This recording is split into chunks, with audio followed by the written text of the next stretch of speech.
University to 500 preachers. And when he heard the tape, he sent a letter.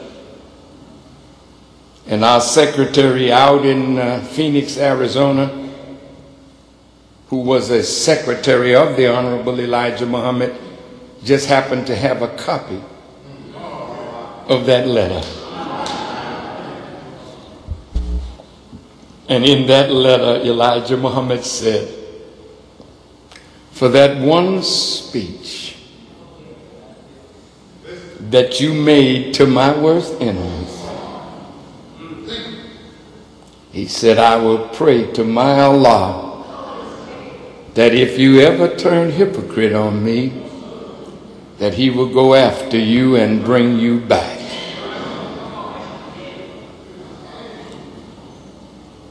He told me of a man that was like sitting on the lip of the dragon.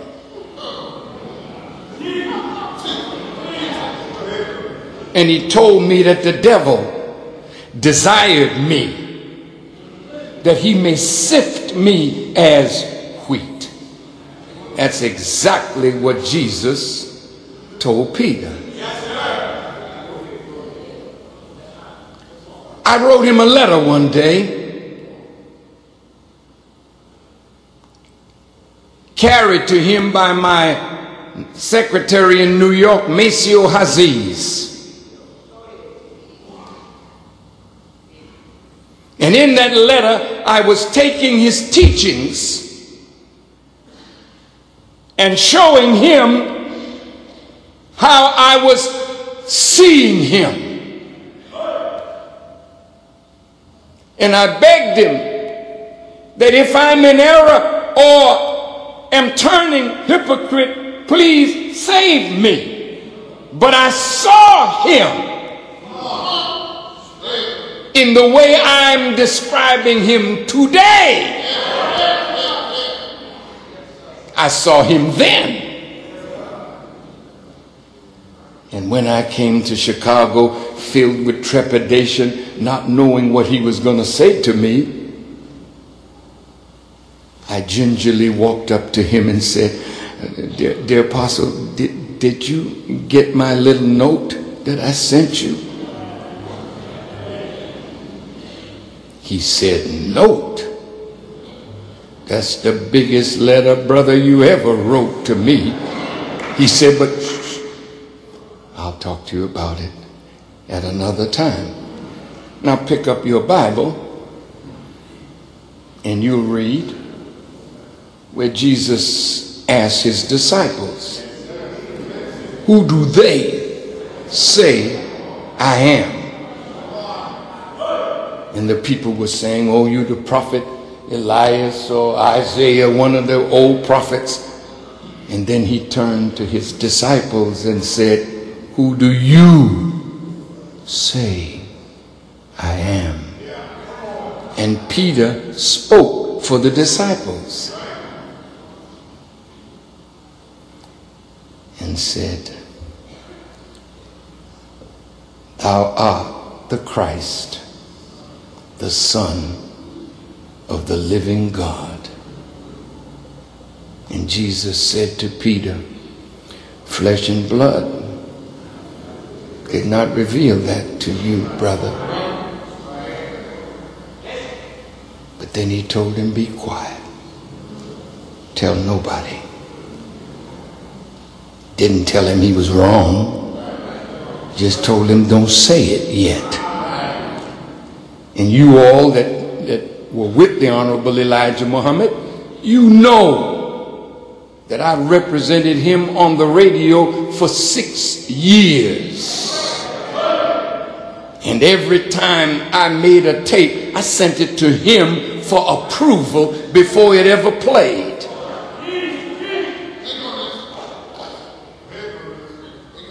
And one day he called me and he said, brother, I want you to take up this subject. It's titled, On This Man Have I Laid the Key. and I went to studying and sent the tape out. He called me. Well, brother, you did pretty good, but you missed it.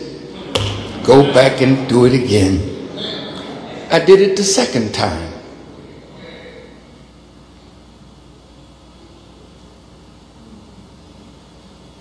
After he heard it, he called me and said, well, you missed it again. Go back and do it one more time. And the third time I did it, he said, well, brother, go on to the next subject.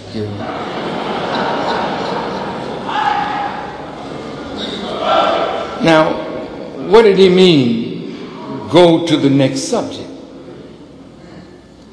What blinded me that I couldn't see what he was saying? He was telling me that on you, I'm going to lay the key.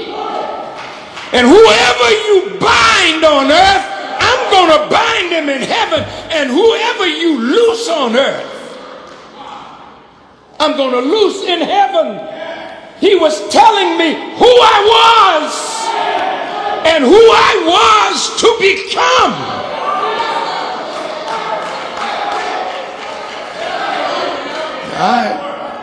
I'm just going to tell it today.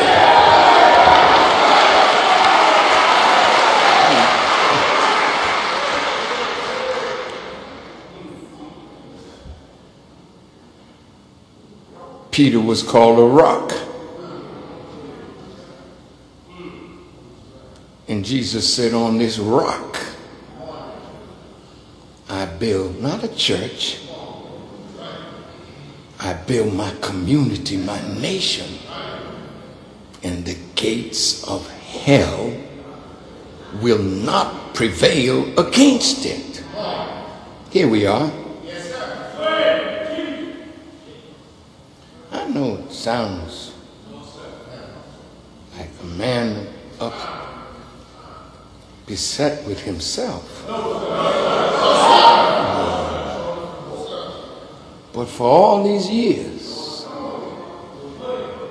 I've been in denial. Because I could accept everything else that he said, but not what he said about me.